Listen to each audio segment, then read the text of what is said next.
Happy New Year, everyone. Welcome to the first 2025 edition of the Livin The Dream video podcast. I'm Rishi Barran with the Dan Patrick School of Sportscasting, and we've been doing this for a while now, welcoming our very successful graduates to the show to chat and learn more about their lives and how it's been working in the business, starting from having a dream to now living the dream. Today's guest is someone I greatly admire and one of the more interesting characters that come through our school. He's got a great story to tell. His name is Hanky Q Hazelton. This is episode number 41, the Eldon Campbell edition for all you Lakers fans out there. Hanky joins us from News Channel Nebraska. He's there right now in a side room outside of where the studio is and everything. Hanky, thanks for making time for us today. Hey Rishi, I'm excited to be here, and it's been a long time coming. We went through some hoops, but I think we're finally starting to get where we want to be. Yes, you have done an amazing job since graduating, a couple of years back, and have already held multiple jobs in the industry and also a job outside the industry that's really interesting. And if you take a look at Hanky's shirt, that may be a clue as to what the other non-industry job was. And we will get to all of that. But first, how did this dream of getting into broadcasting start for you? Well, I would say that people who knew me always said that, well, you're very talented. We don't know necessarily what that talent may be, but like, don't waste your talent. And it's just like, well, that's easy for people to say, but like, I don't know, give me $1 million and I'll figure it out one day. But I would say at a young age, I was always watching news with my parents. And a lot of times my mom would fall asleep, watching whatever it was, News 8, Wood TV 8 in Michigan. And so I would always see like packages put together. I didn't know they were called packages. And I would see just how things are done. And I found it very fascinating, along with, how a broadcaster could use their voice with certain inflections to make a story, super happy or, a little bit more sad, just depending on the day or the time. So I was like, man, that's what I really wanted to do, but never really pushed myself to, I guess, do it. And I just thought, well, I never want to go to college because I don't want to spend 4 years somewhere and then not get a job. So ever since a little kid, I guess just my parents watching news, and even to this day, I feel like a dad because I'll sit there and just stare at the TV with my hands behind my back and just, I don't know, I love news. And you've done a lot of news, and that's something that you came into our program wanting to do. We're a sportscasting school, but we also produce some really good news reporters out of there. But you mentioned growing up in Michigan. You weren't born in Michigan. You're born in Haiti and really came over here when you were so young you don't necessarily remember your life there, but you brought up your family, which I know is very big, and you were adopted. Your parents, through some missionary work, kind of had a connection to Haiti. How did it turn out that you ended up living in Michigan as a young man? So I was born in a town called Maribel, Haiti, and my grandparents on my dad's side, they had went back and forth to Haiti for a number of years. My grandpa had a little bit of a business here, and then they would just go there, work with different orphanages, among many other things. So my dad would always go over with him to help build things, whether it was, a concrete slab or a new building of some sort. So through it, my dad, I don't know the specifics of it all, but apparently they came across me, and I haven't really shared this with a lot of people, but I will tell you this. So my mom's name was Luna, and Haiti being one of the poorest countries in the world, it's unfortunate. Knew that she wouldn't be able to take care of me. It was alleged that my dad, knowing that she was pregnant, basically said, kill off the kid or get rid of him in some ways. So then I was put into a ditch, somehow found along the way, and then put into an orphanage. And then they claim and think it was roughly around the age of 2 that I was kind of adopted. But through that, my parents are traveling, or my dad at the time saw me. Apparently, I was too irresistible with the smile and decided that, this is something that they want to do and go forward with. So probably around the age of 2 or 3, that was when paperwork things started to take place. And eventually I was brought over to America, where it's been smooth sailing ever since. And I got to meet some of your family members. And what was really cool to see right from the start was just how strong a relationship you had with them. And I know you got a big family. You were telling me the other minute ago, you got like 17 people coming over for the holidays, 6 siblings. How did that bond with your family shape who you are? They've really taught me as, a little kid, especially my two older, well, my brothers in general, but my two older brothers, they were a lot older than me and my other brother. And one of the things I looked and admired them too was they always try to include me on things, even though I'm just like the little kid. Usually it's the brother of like, go away. Like we were with the grown-ups. And they just always wanted to make sure that I was well taken care of, and they love me to no end. And that's something that spoke volumes to me as I get older with dealing with other people, with being in crowds. And, my attitude and the way my atmosphere is just like, hey, how you doing? What's going on? We're all in a group, and I kind of notice like some people aren't talking. I kind of bring them all in together. Hey, have you met Rishi over here? Me and Rishi met, at Full Sail X, Y, and Z years ago. So try to just always take what they have taught me over the years of just, bringing everyone in, and, no matter who you are, good or bad, you can learn something from that person. You really have a no fear attitude when it comes to speaking with people, which is something we'll get into later on in this show. But you mentioned kind of the inclusiveness that your family brought up of always bringing people in. But how did you develop to be the kind of person that just didn't have a problem speaking to anybody else? I think a little bit it has to do with like my dad. He is kind of a person that would always say to me, don't beat around the bush. Like, just tell me what you got to tell me. Like, why go through a minute of, well, blah, blah, blah, blah, blah, and then you actually tell me what it is? He's like, what was the point? He's like, you could have got that all over with me just saying yes or no. So a little bit of that boldness was just like, you know what? Okay, if you want something in life, you're just gonna have to go out there and ask for it. Stop beating around the bush and just figure like, what do you want? Okay, this is what I want, Rishi. And yeah, there's some timidness, but my dad was very bold and kind of out there. And sometimes you're like, hey, dad, like, calm down. And then my mom was more reserved and kind of laid back. So I try to put both of those together, and then that's how kind of my personality was evolved. That's Hanky Q Hazelton. He's a news reporter and MMJ at News Channel Nebraska. Hopefully, going to be adding a talk show to his lineup of responsibilities soon enough. So, you're in Michigan as a young man with a big family. What was the teenage version of Hanky Q like? I wouldn't say it was bad, but I was a person that always went to the beat of my own drum. So I went to a more of a private school. My parents knew also early on with my personality, this is a kid that can't really go to a public school because he's going to meet everyone and anyone. And, he is easily impressionable at that age, as most teenagers are. So like I had went to very few parties, but even just being out and about, it was like, how do you know that person? I'm like, I don't know. I don't know, met him, whether it was through, pick up basketball or just, talk to him at McDonald's. And it's just like, oh, we're friends now. So going to school, I went to a more of a stricter school. And I was kind of, I was expelled about 3 or 4 times, unfortunately. More for just, stupid things that accumulated over time of like saying things that you weren't supposed to. Mind you, if you go to a Christian or a Catholic school, there's a lot of things you can't do. But like we had a rule that it was 3 seconds. You weren't supposed to be talking to a girl for certain reasons, good reasons, bad reasons, whoever you are, you can determine that for yourself. But I was a person that was just like, well, I'm still going to talk to a girl because I'm Hanky Q. So there was just little things that I would do that, weren't necessarily bad, but I always tried to do my best to take responsibility. My principal at the time, he said, you know what? The one thing that I can say about you is no matter how many times you get in trouble, I know if I come to you, you're not going to lie about things. And I remember one teacher specifically was like, if other friends and stuff would be involved with it, I was like, well, I'm already in trouble. So why am I going to involve all them in? Because one, we're playing sports and among other things, and I can't have them. I'm like, our team needs to win. So I would just be like, it was me. And they're like, well, what about so and so? I'm like, I don't know. I'm not speaking for them. So as a teenager, I mean, my mom would always use the word rebellious.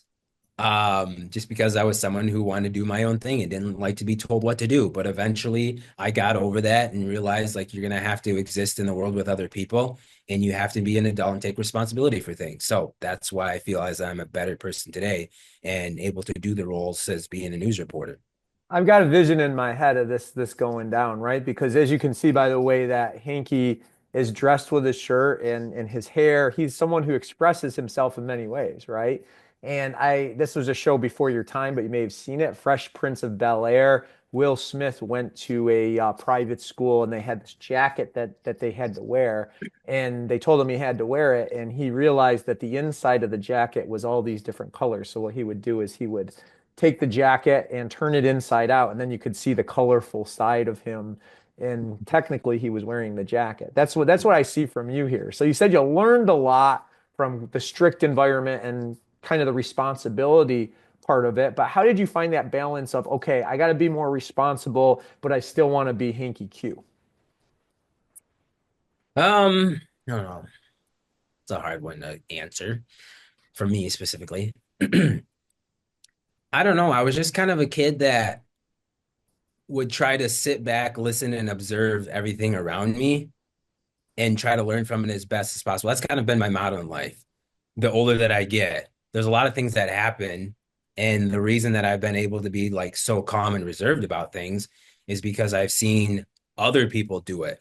Take example, my family doesn't drink, but someone such as myself, I was around people that did drink or, friends or parties.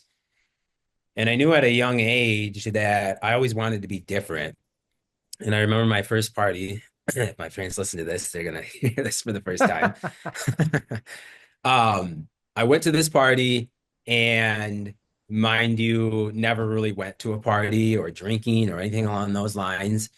And I tried your first beer, and I was just like, this stuff is disgusting. Like, how do you people do this? And like, you just have to get used to it.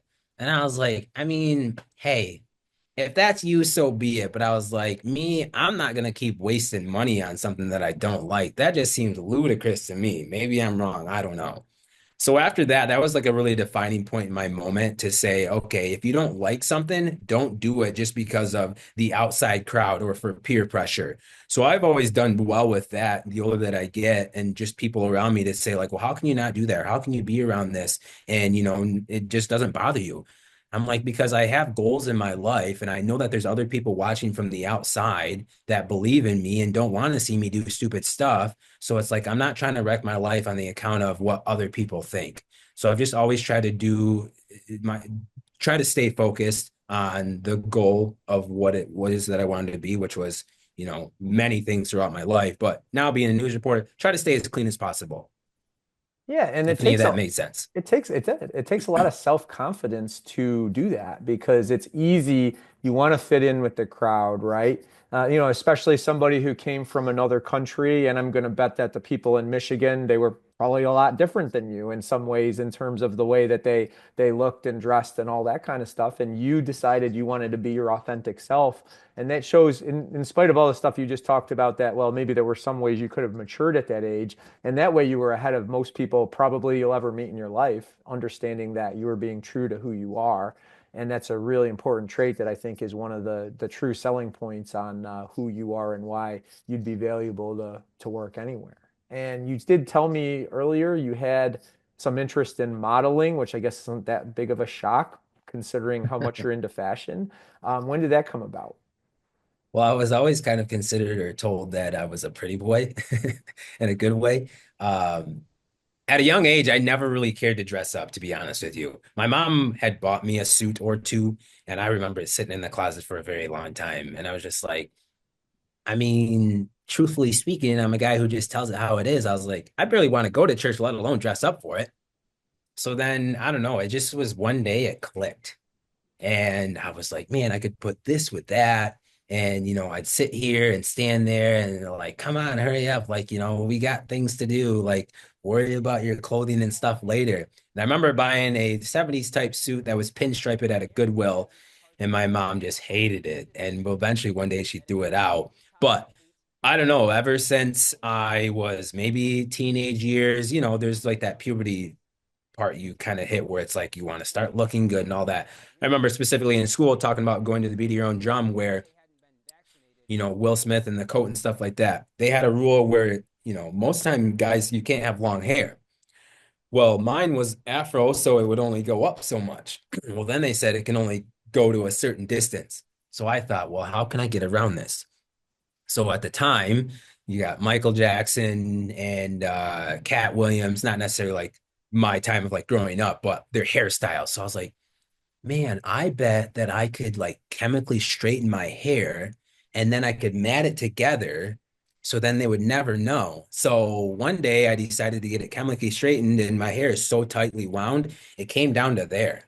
Well, then I was like, well, that's not gonna pass. So I greased it all up and I like kind of matted it back and kind of like a doo-wop. And they knew obviously there was something different. They're like, absolutely not. And I was like, well, you said it can't be X, Y, and Z down and it can't be X, Y, and Z up. So what's the problem? But just little things like that I always did to try to get through. But when it comes to fashion, I don't know the exact date and time. It just kind of clicked and I've loved it ever since. And I always try to dress for the job that I want one day. Did you pursue a career in modeling at one point? So there was like little things that I would go to, I guess, modeling parties, or I don't even know what they're called, but there was a thing called Trend 45, and basically just like a bunch of people would get together and collaborate. Nothing that like we were signed, but it was basically a place that says, hey, we're gonna rent out these mansions, or we're gonna go to Aruba, or these different things. You can kind of come along and build your portfolio. So I was like, hey, I'm willing to try new things and see if maybe someone, I don't know, discovers me or whatever it may be. So I kind of went through that, did it for a little bit, but I knew right away, talking with a lot of those people, there's a side to them that I never really wanted to be like. There's this stuck up side that I was like, that's not me. And I'm not saying that's how modeling in general Right. is. It kind of is to me. And I was like, I don't know. It just wasn't my thing. So I just kind of didn't pursue much more of it. Well, if there's one thing we know about Hanky Q Hazelton, his interests are wide ranging. So let's go on the completely other side of the spectrum. You spent some time working in a factory, which is kind of the absolute opposite of modeling, in my opinion. How did that time change the way you interacted with others? I would say it was the best job for me. I worked at a factory called Venture for 5 years. And mind you, a lot of times I come from very rural communities, so you're kind of the only black guy around. And, there's jokes and other things that, surround that. But I've always had this thing within me that I can connect with, an older audience, younger audience, people of all shapes and sizes when it comes to personalities. And in a factory, you're going to get that all day long. You're going to have people that say, like, this is the greatest job ever, or like, this job, I can't believe, like, why am I doing this? Or like, this place sucks. And people complain all day long. But I took that in and I helped that like build me as not knowing that I was going to get into reporting, of how to approach people and how to talk to them. And one thing that people would always say is like, you just seem like you can kind of talk to like anyone and everyone. Like, I don't understand it. Like, it's really cool. Don't get me wrong. But they're like, people just seem to kind of, I don't know, attract you or enjoy being around you. Like, I hear a lot of great things. And mind you, there's probably some people that, have maybe something towards me or didn't get along with me. But for the most part, I knew that there was a job to be done and I was going to have to do it every single day. So why not do my best to try to get along with other people? I mean, it's not that hard, but some people they try to look for ways to cause division and, how can I get under this person's skin? It's like, okay, I'm gonna work 8 to 12 hours a day. I want to get along with this person because if they're annoying or stupid, that's the last thing that I want to deal with all day. So the factory was great, just from everything from supervisors to your managers to the people you work with or a new person. I always try to be helpful. And there are times where I was just like, man, I don't know if I can last. But I told myself at the beginning when I got into it, I'm going to give myself 5 years. After that, I don't know what it's going to be, but I'm getting out. So factory, I did, being a tender for like cement, carrying cement up and down scaffolding and, mixing it from working in a cabinet, learning how to make cabinets from the ground up. So I was never afraid to try new things because you'd be able to learn new skills, meet new people, see different things that would carry on into the future. All these skills that you're learning start to come together for you when you're in your 20s. But your story of how you really dove into broadcasting was surprised me. We chatted about this through email yesterday, and this was not what I was expecting, Hanky. You said that a surgery kind of changed your life to go in a different direction. Share that story with us. So roughly at the age of 25, I decided to go for it and have a surgery. And I should have looked it up before I came the name for it. But my jaw, I had a major underbite. Sometimes people have a major, overbite or, it's like buck teeth. But I had a major underbite, which caused me to have kind of a nasally sound in my nose, along with couldn't necessarily eat things properly. Most people probably wouldn't know, and at times I didn't even know as well, just because you live with it for so long, it's just kind of normal. But probably at a young age of like 13, my dentist had kind of mentioned a few things here and there of like, hey, would you like to get this changed? And I was just like, that's a lot of money. I don't know what it would cost. So roughly at the age of 25, a little bit rewinding time, my brother rented from a guy who had owned or was CEO of a bunch of oral surgeons, and his daughter had the exact same thing done. So he kind of saw something in me. We kind of became good friends. After a while, kind of bringing in some of the modeling, he knew that I wanted to do that and said, well, maybe we could work out a deal to where you can be our poster child. If this surgery goes as well as we hope and think, you will be kind of that poster child of like, look how amazing that we did with this person's jaw. They can talk properly, because some words I had lisp that I think I may have sent you something that you could hear that. But either way, had a little bit of a lisp. I had a little bit of nasal in there. So anyways, going through the surgery here, they didn't want to bring this jaw all the way back because they didn't want to make me have like a trachea tube in the end, to where if they went back too far, it could go back into my breathing cavity and, make things very bad for me in the future. So they took what was called a halo net, and it was screwed in here. And then there was these wires that went in through my mouth and crisscrossed. And then there was these four kind of like screws almost that my mom would have to take like a wrench type and basically turn every single day. I was supposed to have it on for 8 days. Luckily, I didn't have to. The reasoning was they wanted this to come out a tad bit, and then that way they could bring this back instead of just shoving it all the way back. So then that was the most painful part of the surgery and all of it, just because you have your face being like torqued forward. So the pain was unbearable. I lost a lot of weight. I couldn't eat anything because my mouth was shut. And I just had to kind of eat, applesauces, potatoes, shoved through a syringe into the back of my mouth. So after that, that was the first surgery. And also here, where like my cheeks, this was all pretty flat. There wasn't much there. So they didn't want to do plastic surgery. So I guess I would say I probably had 5 surgeries altogether. I'll try to make this as quick as possible. So they took bone and shaved it from here, my chest. And then they inserted it, how, I don't know, into here. So that way it would mesh with the bone that I already had to give me cheekbones. And then once the surgery actually happened, they slit here and they slid this back. They redid and put some bone in here to my chin and kind of restructured that. And then right here, they kind of screwed and put that in. So I have pins here, here, and probably some other places. Because every time I go to the dentist, it's like, you got some work done. Like, it's not plastic surgery, technically. Anyhow, and the reason was, I guess I should mention, it wasn't just because, like, yeah, I had this major problem with talking, all this other things. The back of my jaw, like here, was kind of in a way deteriorating the older that I got because of it clicking and not coming down correctly. So they're like, it's only a matter of time, you try to fix this and you're going to have to get like a whole new jaw, whether that's even possible. So they said the younger you are right now is a better chance for you to get this taken care of and heal properly. The other surgery was my nose was a collapsed septum. So they kind of propped it up and they shaved and took bone out of my hip and then kind of put it in here and then slit the bottom of the base of my nose here and put more bone in. So then I would have better breathing. So then it would take away my nasal sound.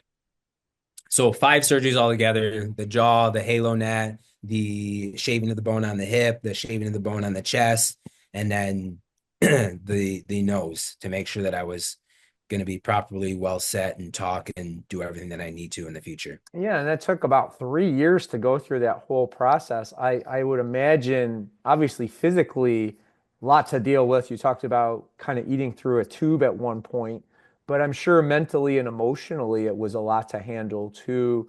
How did you get through that time when you had to deal with all this in addition to everything else going on in your life? Well, going back to family, very close and, hey, always there for you.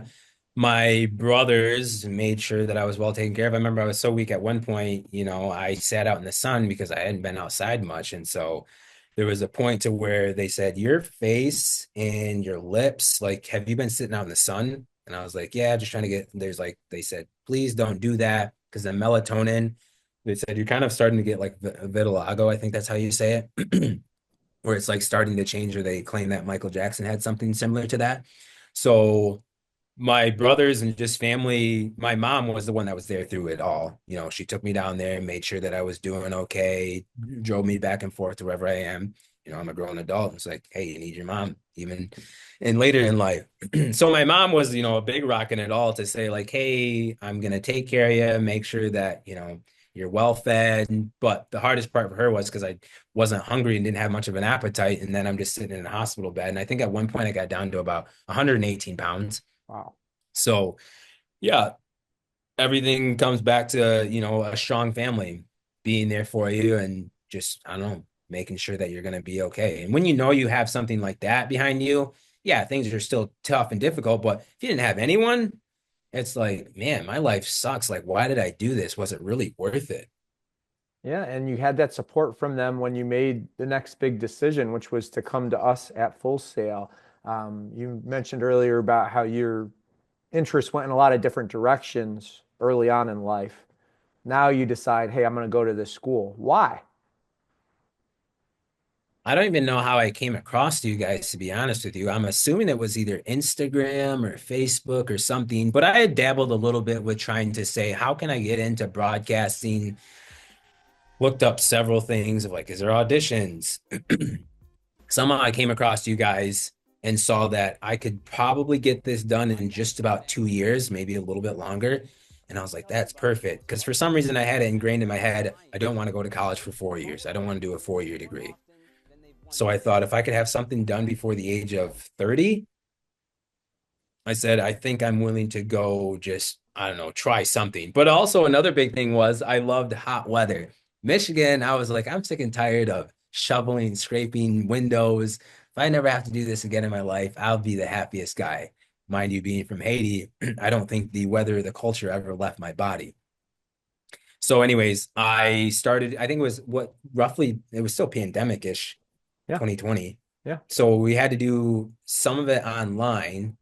So I kind of started that online. I was starting to really love it, but I also was like really nervous and scared because I was like, man, you think you can watch someone on TV and say you can do that, and then you're actually put yourself to the test. And when I think of this now, looking back at some of the videos that I've unfortunately saved of like how, quite frankly, bad you were, it's like, holy smokes, I've come a long ways. But I don't know, something just kind of stuck out to me. And as a guy who was willing to try anything and everything, I saw Full Sail as an opportunity to maybe get my foot in the industry and then go from there and just, I don't know, work as hard as I can.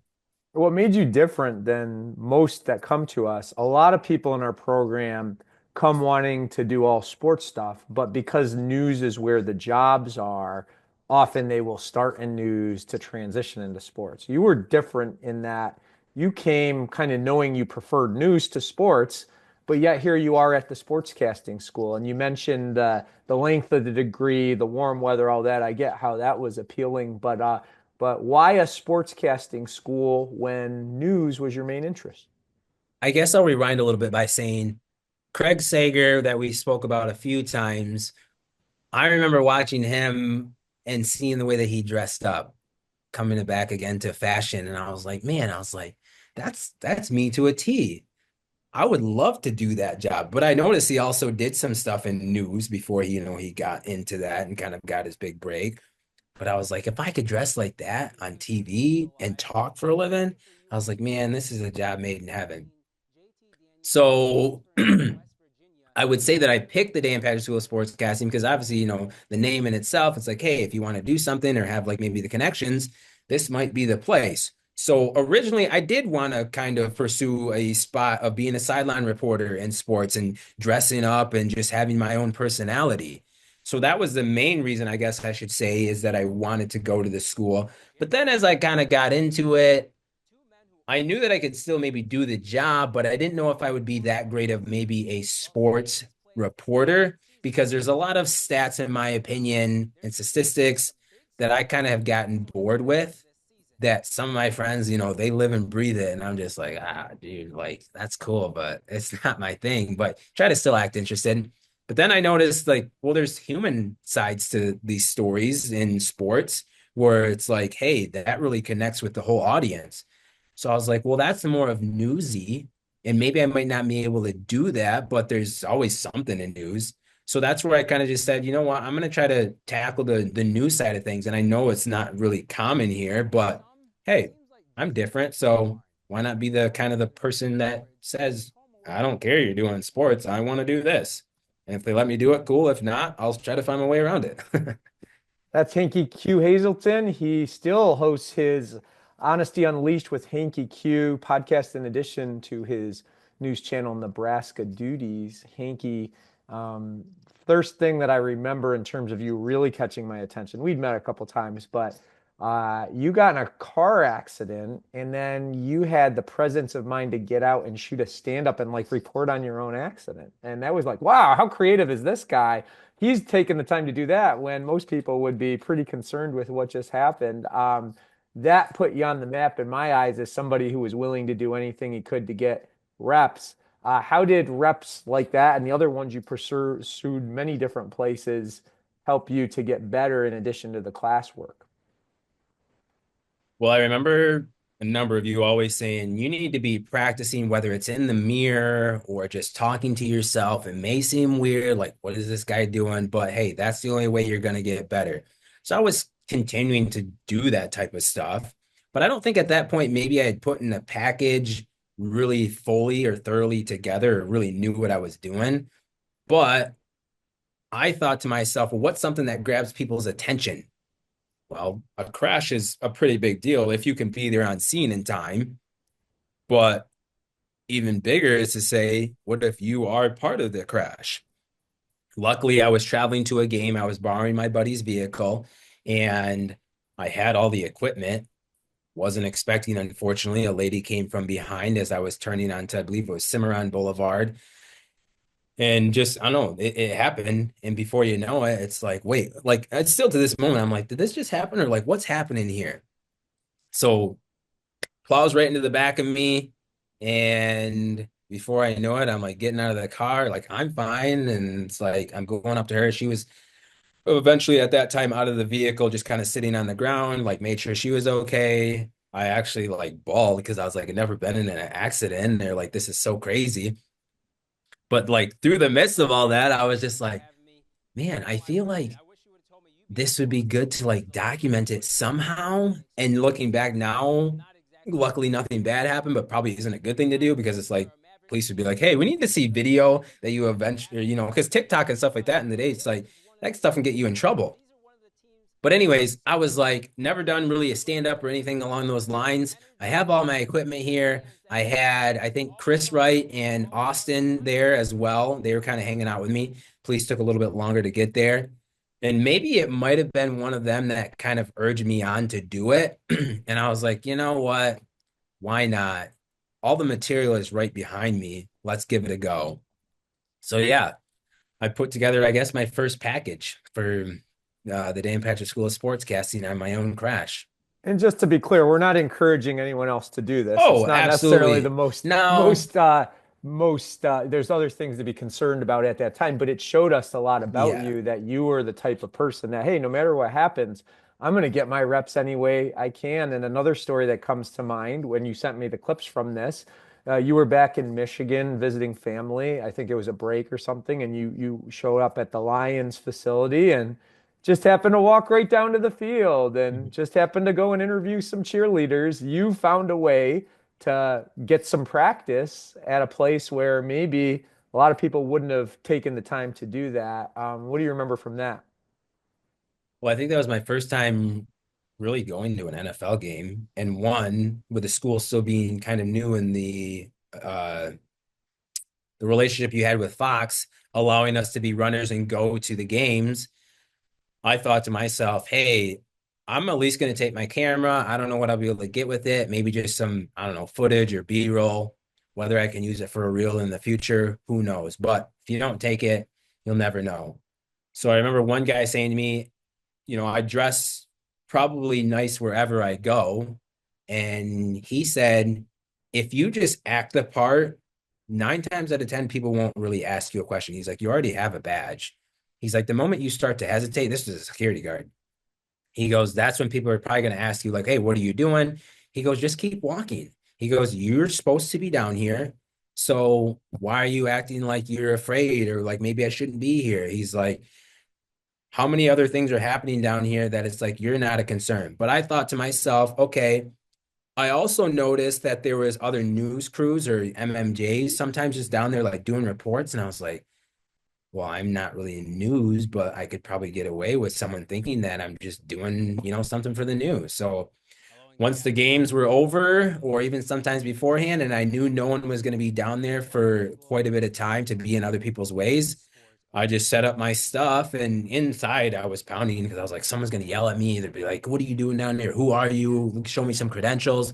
But I was like, until someone says something, just keep doing your thing. So yeah, I think that was my first reel that I put quite a bit of stuff on from the Lions of just doing different things. And that was when I interviewed the cheerleaders. They were up in the corner, and I was like, I don't know if this is the right thing to do, but mind you, I'm not really afraid to talk to people. So I just kind of went around and introduced myself and asked them like, hey, how long have they been doing this? And I said, hey, where's your coach at? And then I said, would you guys just be interested in like helping me out with kind of a little interview? I don't even know what I'm really going to ask you.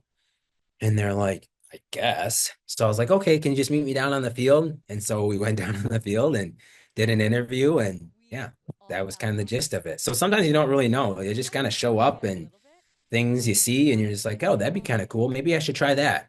So I'm just always out there attempting to do whatever it is that I can to enhance my reels or whatever it is to get me that next job. Yeah, and if nothing else, it's practice. It's a chance for Oh, you to take absolutely. all the skills you learned and put them into practice in an actual environment of where things are going on. And we talk all the time about being memorable. Clearly, you are that. But one of the reasons is the name Hanky Q Hazelton, which was not your birth name. But I remember we had a session on campus, and Nicole Briscoe from ESPN was there, and you happened to ask her about the name Hanky Q Hazelton and what she thought of it. And initially, I don't know that she loved the idea of you using that. But then by the end of the day, she was saying, you know what? I remember he's Hanky Q. I got to give it to him. It is something that sticks in my mind, and there is a purpose to it. So let's go down the genesis of all this Hanky Q Hazelton and why you use it and why you think it works. Well, I think it was a name that was just given to me out of the blue. Why, I don't know specifically. Some people said my dad liked Hank Aaron, so they kind of gave that to me. So my name was always Hank. And then my grandma would always call me Hanky Panky. And I was like, well, I don't know, grandma, if that's really appropriate or something you should be calling me, but whatever. It's her grandma. She can get away with anything. But we grew up on a lot of old shows. So everything from, Happy Days to, Different Strokes to the Andy Griffith Show. And the Andy Griffith Show on there specifically, there was a person that was a musician and his name was Kiwi Hazelton. I thought to myself, man, I think I could be a Kiwi Hazelton. That's pretty cool. So then I decided, you know what, I'm going to be Kiwi Hazelton. But then as I kind of continued and said, well, Hanky kind of rings with that too. So why not put those together? And I always said to myself, like, if I had my own show one day, I could see it in lights with it being the Hanky Q Hazelton show. And I had a friend named Quentin, so I was going to say Hanky, Quentin, Hazelton, but I was like, that's too many syllables. So I was trying to find something that was not only short, but something that stuck out there that people would remember. And it also, and just, I don't know, kind of went with my personality. But I knew that other people in the industry had went by other names and made it, their thing and their identity. So I thought, well, why can't I? Even though I wasn't in the industry yet. So it kind of comes from just the Andy Griffith Show, Kiwi Hazelton, switching it up a little bit and thinking, hey, that's my identity. My personality is out there. It's fun. The way that I dress, like I could see that guy as Hanky Q Hazelton or Hanky Q, or as Dan would say, Q. So, And the Hanky Q Hazelton show is a thing. I was there for the first ever episode, which happened Hanky's last day on campus, his final project. It's the first time and only time to this point we've ever done a talk show. We brought in chairs. Everybody got to sit around and watch it. We had a studio audience.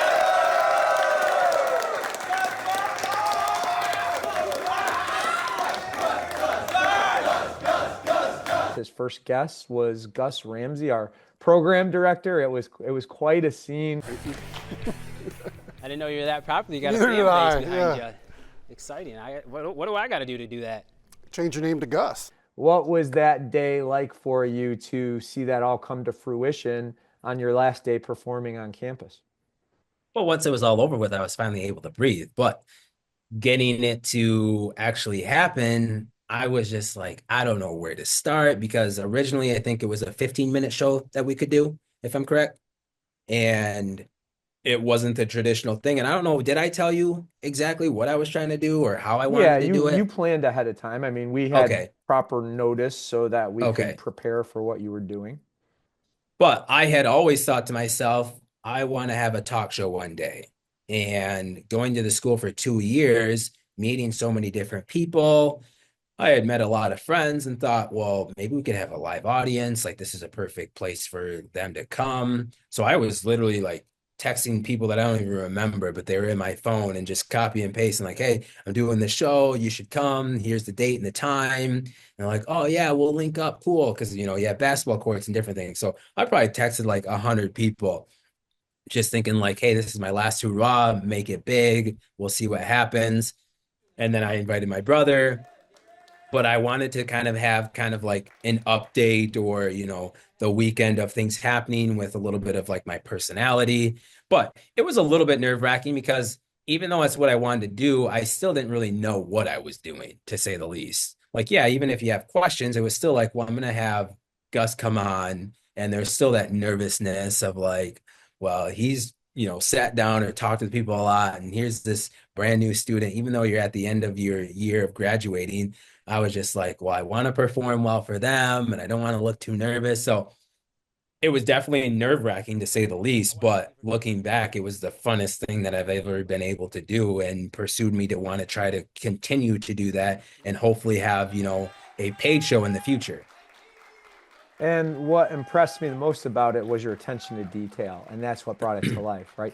You had cue cards printed out with the Hanky Q Hazelton logo. You even had coffee mugs made up with the Hanky Q Hazelton Show logo.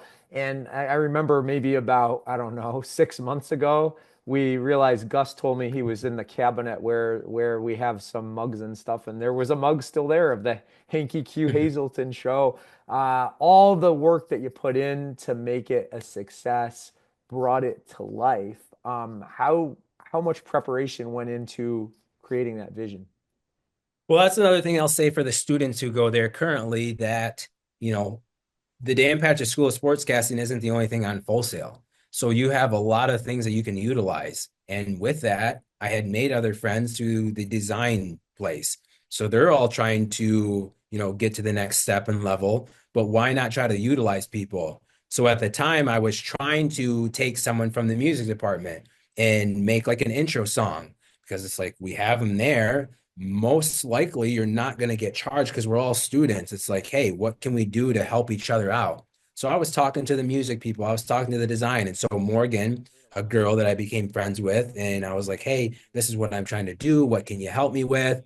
And she was like, starts writing up this stuff, blah, blah, blah. And then before I knew it, things were coming together. I think it was Dylan, uh, who made the graphics, the one that you see of me kind of looking at my phone, among other things. So there's so many things that you can use at the school if you're willing to go out there and talk to people and see what's available. So I tried to utilize as much stuff that you guys were giving me as possible. And it worked out for me to be able to bring this show and make it, something pretty successful in my opinion. Your friends from class were there too, and you had one of the best classes that we've had come through. Darren, Josh, KJ, it was just a special group. Yep. How did you all motivate each other to reach your heights and really go after your dreams? Well, KJ in particular, which I still talk to probably at least once a week, he was, in my opinion, a very good writer. And so I always would go to him and say, like, hey, what do you think of this? Or like, what? And he'd be like, well, let me see that thing. Like, no, don't put this in there. Like, do this. So that was really, really great. And then Darren was really smart when it came to like technology and just knowing how to like put things together with editing and all that. So, and then Josh, just in general, like, we all gelled well, in my opinion, we gelled really well together, got along really well, and we were a pretty close-knit group. So I don't know. I think we just all really wanted to strive and see each other do well, and we didn't know what that was going to be. But in the end, it was like, hey, we're all here to help each other. So that's helpful to have a group like that rather than someone's like, I don't know, you have issues with each other. It's like, hey, we're not in high school anymore. Like, learn to get along with each other. You may work with each other in the future. And you brought up a good point. You all had different skill sets of what you were best at, right? And it all came together as a perfect blend. And now you're all working in the industry, which leads me to my second big question. What's it like living the dream right now? Well, I never really thought that I would actually get into broadcasting or get a job because 9 times out of 10, like my friends, they go to college and then they come back home. And I was just like, man, I don't want to do that. They talk a big game and then nothing happens. Then it didn't happen for everyone. But what was taught to me at the Dan Patrick School of Sportscasting was some of the most important things ever because now I'm living my dream of being able to be in reporting every single day, finding stories that connect with the community of them saying like, wow, I didn't realize that happened here in our town. And sometimes starting out, it can be a little bit difficult because you think to yourself like, man, I'm not really making any money. Like, is this the right, decision? But everything that I've been through from at the start of the Dan Patrick School of Sportscasting to getting my first job in Brainerd, Minnesota with Lakeland PBS to now here at News Channel Nebraska has helped prepare me along the way. And finally, I'm starting to get, I guess you would call it representation to where I didn't think there would ever be a chance where someone says, Hanky, I got this job for you, and would you be interested in going to the interview and at least hearing them out? I mean, that's anything everyone has ever wanted is to say, like, wait, you have a job for me, and there's a potential that like they want me. I'm not having to reach out for it. So yeah, it's come a long ways for me just sending my reel out to anywhere and everyone and hoping someone just like, hey, we caught it. And let's give this kid a chance to, hey, this kid, like, I think he has something that we should kind of look at and see, what the possibility is. So what I've been able to do now has just been crazy because I didn't really think I would ever really get into news or actually be able to make money at it. But like I'm in a very great place. Like it's been nothing but fun. The communities that I get to be a part of in some of these small town rural communities, or you drive 2 hours away and you wouldn't think that someone knows who you are. I'm like, hey, why do I recognize you? Like that hair, I've seen it somewhere. And he's like, oh, you're the PBS guy, or you work for News Channel Nebraska. I had this older gentleman. He goes, I seen you on the tube the other day, and I like seeing you on the tube. I said, oh, thank you, sir. So I can't complain. It's been amazing. One thing you really stand out with is your on-camera presence, and it's very evident in the stand-ups and in the live shot. So for any students coming through or graduates, what are Hanky's tips for making the stand-ups stand out?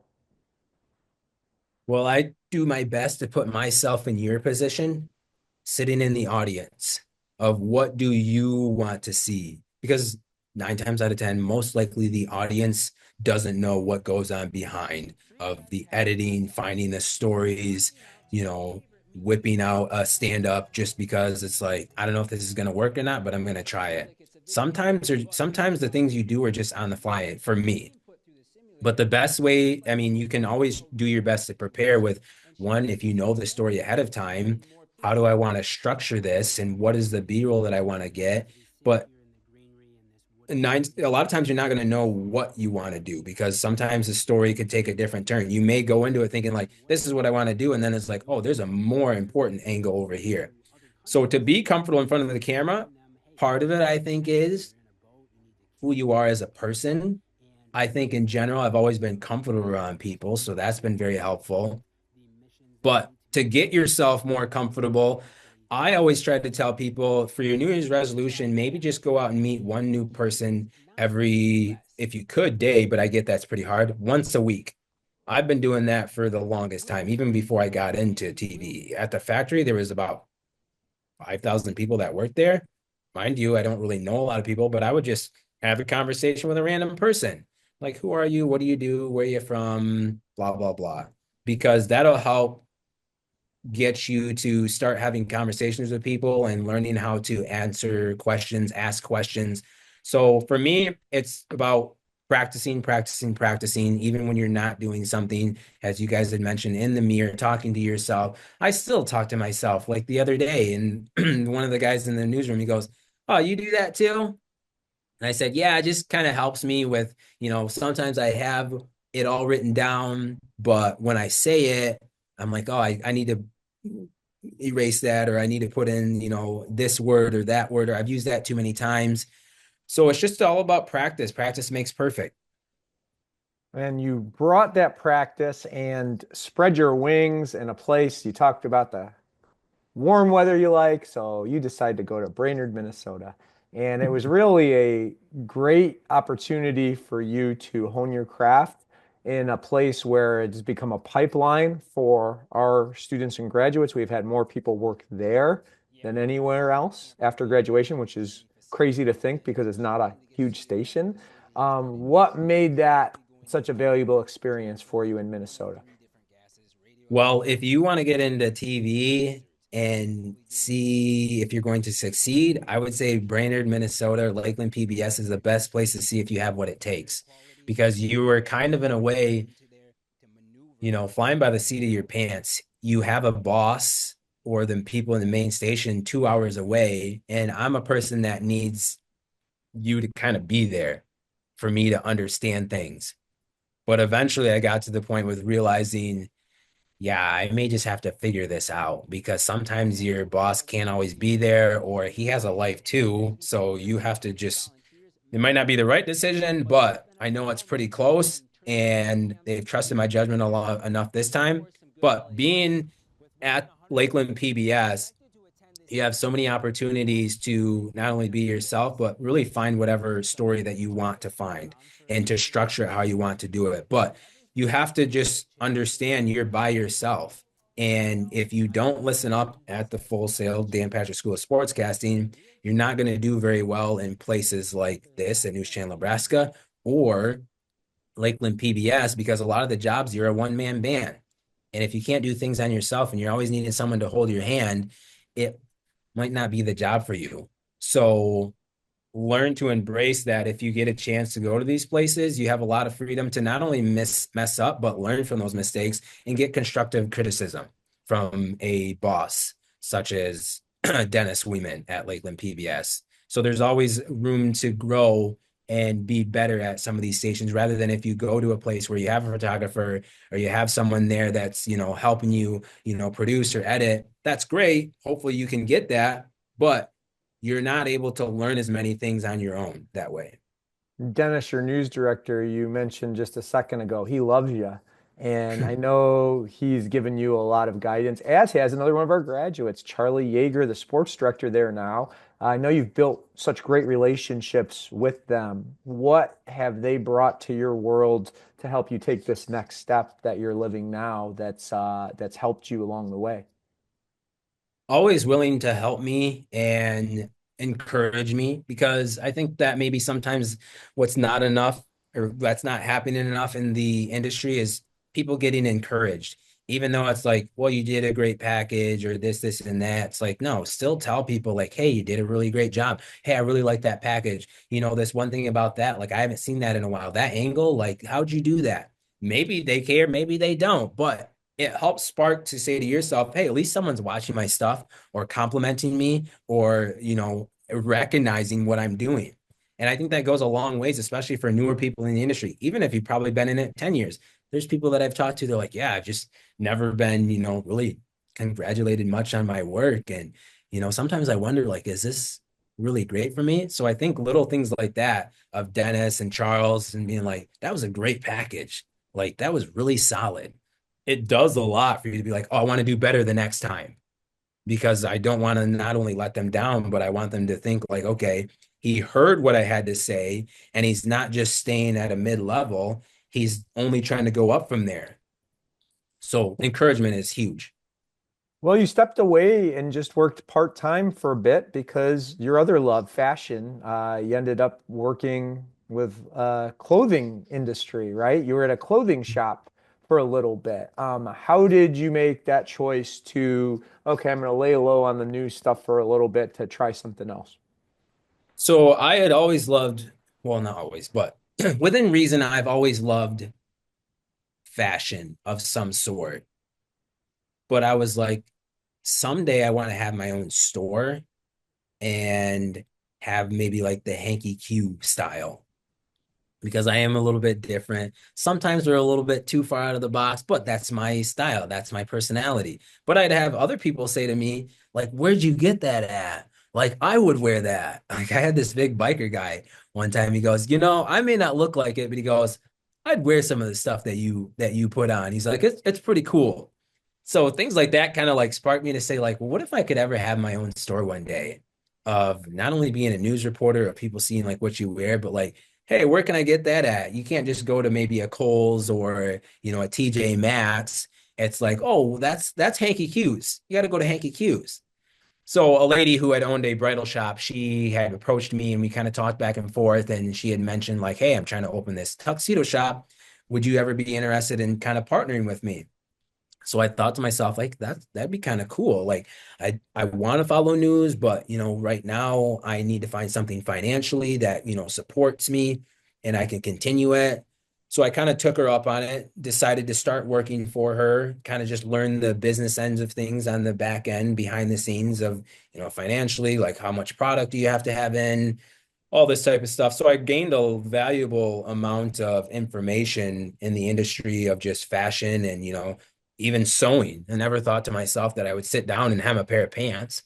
It's like, as a guy, it's like, I ain't doing that. Like, like, but now, like, I've bought stuff and I've taken out, the stitches because I'm like, okay, this got to be a little bit longer. I can do this. So it's stuff like that that it's just little, especially in this business. I wear suits every single day.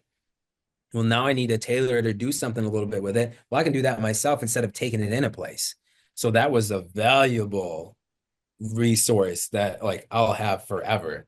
And looking back, like I wouldn't change that. So being with the place of fashion has just always something that I've loved and wanted to get into. And there was an opportunity. So I took it and it worked out great. So the time that we were looking to move on, this other place came calling. So I got to do that for a year and then I got to jump right back into news full time. And it seems like you're super passionate about the news and everything that you get to contribute to the community as well. What brought you back and made you feel like, yeah, I want to dive into this head first again with the TV stuff? So when it comes to networking, I had always said that I felt that was my best that I was at was getting to talk with people, networking. And when I know that I want that job, what am I going to do to get it? Just sending out a resume sometimes isn't enough. So when I was getting close to being done at Lakeland PBS, obviously this tool is pretty handy. I went on LinkedIn and I remember David Smith, I remember at the time, he had said, you need to start getting your LinkedIn, I want to see like 5,000 people or whatever that you've like connected with or however many it was. And I was like, okay. So I just started going on there. And it's like, I'm in the industry of TV. So look for agents, consultants, reporters, anchors, etc. So I just started adding them all up. And then, they'd post things about jobs among other things, or tips. And like some of these people, I would ask for their number and say like, hey, I got this reel. I was wondering if you might be able to look at it, knowing in the back of my head that there was a job there that I wanted. So one, that's a way to say hi. They look at your reel, and then it's like, oh, what do you think? Like, do you think what I have it takes? And then it's like, by the way, do you happen to know of any jobs that might be available at your station? Like, oh yeah, we got this, and that. I already knew that, but I had to make that connection with them to say, hey, this is what I'm trying to do. Will you take a look at my stuff? So anyways, to get me back into going to news full time, I had reached out to a lady named Beth Johnson, who I didn't know at the time. I was just copying and pasting multiple messages and just sending them to random people. She reached out to me and said, hey, I really love your stuff. You're very talented. You're just so natural on camera. Would you be interested in taking some classes, and like we could get you to the next step? And I was just like, to be honest with you, no. I said, I don't have money for that. I said, do I need it? Probably. But I said, I understand that I can always learn, but I just don't have the money for it. She goes, oh, okay. I think you really should. Time goes on, time passes. She reaches out again, kind of told her the same thing. And then she goes, you know what? I think you're very talented, and I don't want to see you throw the TV stuff away. So if I set up a few jobs for you, would you be willing to go to them at no cost just because I really see potential in you? Like, well, yeah. So they had sent me a couple other jobs, really good ones, but I was just kind of doing the fashion thing. So I kind of just brushed it aside. She reached out to me again. She goes, hey, there's this job I really want you to look at, and just, just think to yourself where you could see yourself in like 3 years if you took this. So I went there, and they were just like, hey, we've heard a lot about you. Was wondering if you were interested in this, like what you bring to the table. Had 3 interviews, and before I knew it, I was hired here. But another person to that, his name is Seth Feldman. He worked with Dr. Phil. And so he reached out to me and asked me, what do you want to do? I was like, I mean, a lot of things. And I just kind of mentioned a few things here and there. And he goes, no, what do you really want to do? All And I was right. like, So well, I mean, so before you answer that, this is going to lead us to the final big question. What are your future dreams within the business? Which you can continue your story here with the answer. yeah. So my future dreams comes along with Seth Feldman, who said, what do you really want to do in the business? Like think big picture. I said, well, I mean, if I had the chance, I would love to be reporting overseas. I would love to eventually have like my own talk show host, or just things along those lines, bigger picture. And he goes, wow, that's pretty impressive. He goes, well, I work for Dr. Phil, and I know a lot of people in the industry. And he goes, obviously nothing is promised, but he goes, I wouldn't be talking to you if I didn't think that there was something there to go after. So he goes, I think it's really instrumental for you to not only take this job, but to continue with what you're doing, to knock off the rust, keep in contact with me. And there are jobs that I could get you into. And he said, if I could, I would want to take you to New York one day. He goes, I don't mean to blow up your head, but he goes, I see a lot of potential in you, that there's a lot of raw natural talent. And if you're willing to work with me and listen to me, he goes, there's a lot of great things for you in store. So in the end, this industry has a lot to offer. Sometimes my mind is everywhere. I do still want to report overseas one day, because I got to do that thing with the National Guard behind the scenes, and just kind of being around like action is something that I've always loved. Even something that I may try to get into is some type of law enforcement or investigative reporting. So in the grand scheme of things, reporting overseas one day. And there is a picture that I sent you. It's me holding a mic with a Fox thing on it with a girl. I hope within the next 2 or 3 years, there's a job that I really want with Fox as an MMJ with what I do now, but as a national reporter, getting to cover all the big stories. So you still do everything that you do here, but you get to travel kind of the country. And that's a program where it's 2 years. They bring in kind of more of like someone who's new, and you basically get to learn, but have all these big, higher stories to say like, hey, this is a chance to go on to do something very big. So my mind's still kind of everywhere, but I just have big dreams. Yeah, and that brought you all that conversation you just spoke of brought you to News Channel Nebraska, and you're crushing it so far. You've been there not super long, but the work has been impressive. I've seen some of it. You've sent me some of it. I've seen some of it elsewhere, and excited for where you're heading. And it's been fun talking to you through the course of everything we do. We like at the end of this show to finish with what we call the dream sequence. So that means 3 quick questions for you, quick fire answers, talking about future dreams you have. You ready for it? Yes, sir. All right, you're a man of fashion. Dream outfit from feet to head. What would I be wearing? Dream outfit, yeah, you could put anything together.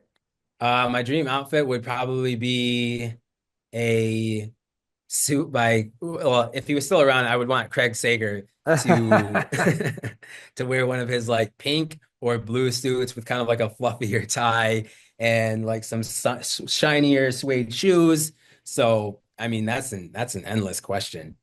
Well, Craig liked to wear a different outfit every time he did a shot. So that'll give you a chance, something to strive for, especially when you're in the fashion industry yourself, right? So, okay, dream interview, talk show host, Hanky Q Hazelton. Who would be his first guest for his show when it's nationally syndicated? Um, I would have to say Donald Trump because of everything that he has been able to accomplish, whether you believe that or not. But also, I like to go back, rewind time of his childhood and what made him into the person he is today, and give people a more human side of him. That is what I've always wanted to do. Certainly one of the more talked about people of all time, I guess. So that's a good guess. Yeah. That's a good guess to have because there's a lot to get into there. Finally, you're going to have your own talk show desk one day. What would be the setup of the dream Hanky Q Hazelton show set? The set as in like behind or how I would structure it. Any way you want to take this question. So how I would But I'm structure talking it. of structure, meaning the physical Oh, structure of okay. the design. I've definitely got my blue carpet with more of like an orangish sofa with my desk that's going to be mahogany with the name, obviously the Hanky Q Hazelton show, but behind it there's a lot of detail in here with like lighted up blue, but the lettering is orange. And then just kind of like a backdrop of maybe, some of like my Michigan upbringing kind of like feel. I can tell you haven't put any thought into that at all. No, not yet. We will one day. And then No, as no, for I'm the being actual, sarcastic. You yeah, certainly no, no, know every detail. yeah, I get that. And then as for like actually doing the show, I would want it to be kind of how I just mentioned, going back and kind of bringing more of the personal sides to maybe some figures that, may be a little bit irked or made people say like, oh, that guy is, I've never liked him. And it's like, oh, well, I never knew about that about Rishi Barran. That makes me have a better perspective on his life. And actually, I would like to meet him one day. So kind of rewinding back the time of taking out the title of whether it's a professor, president, senator, it's like, well, who were you before this? And what made you get into that now? Kind of, how all podcasts are, but bringing more of the human side of people. Well, hopefully we got to do that today. That was the Oh, point of this absolutely. today. So, final question, what advice do you have for anyone who wants to follow in your footsteps and work in this industry? One, never be afraid to talk to people because you have to talk to people every single day. And if you can't talk to people, you're going to have a very hard time with, trying to get interviews. One, trying to be as comfortable as possible with making that interviewer know that, hey, you're there for them and this is their time. And as long as you can convey that to them, make them feel comfortable by sitting back and just having a conversation as if you're having a coffee at home. That's where I think you're going to finally start to get some of those answers. But I guess advice is going forward, try to meet new people every single day. As reporters, you get cards. Sometimes they have them digital. I just went the other day, just knocked on doors. And I met an 87-year-old lady who told me all about her life. You're going to find stories that way. Don't be afraid to just get out there. Always be yourself. Learn to take constructive criticism and keep pushing forward no matter what obstacle comes your way. You've done that already. I'm really proud of you. Our guest today, Hanky Q Hazelton, who is doing excellent work in Nebraska, as he's done at every stop along the way. Really learned a lot about you and got to appreciate you even more today, Hanky. He's living his dream. All of you, keep on living your dream.